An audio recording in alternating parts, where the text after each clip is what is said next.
Nous allons voir dans cette vidéo comment résoudre une équation produit nul.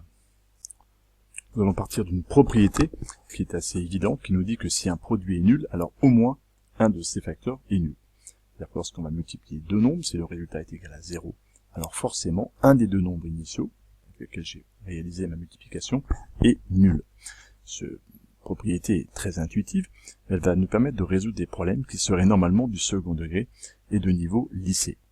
Par exemple, si on me demande de résoudre cette équation-là, 2x plus 1 facteur de 5x moins 8 est égal à 0, le premier réflexe que l'élève peut avoir serait d'effectuer la double distributivité.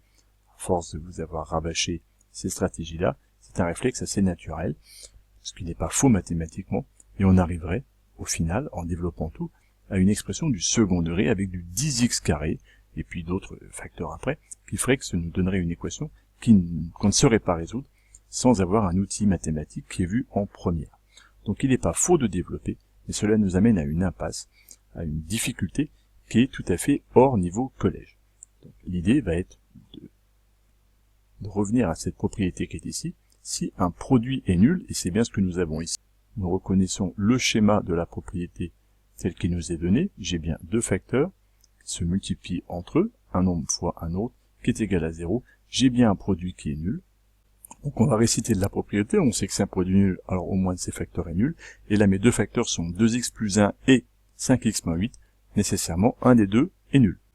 On sait donc que soit 2x plus 1 est égal à 0, je vais résoudre ma première équation qui me donnera x est égal à moins 1 demi, ou alors 5x moins 8 est égal à 0 qui me donnera 5x est égal à 8, ou alors x est égal à 8 cinquièmes. Et attention, c'est une particularité de ces équations-là, l'équation admet deux solutions, moins 1 demi et 8 cinquièmes. Attention, il y a bien deux solutions différentes, puisqu'il y avait deux facteurs, et chacun de ces facteurs m'a amené une solution.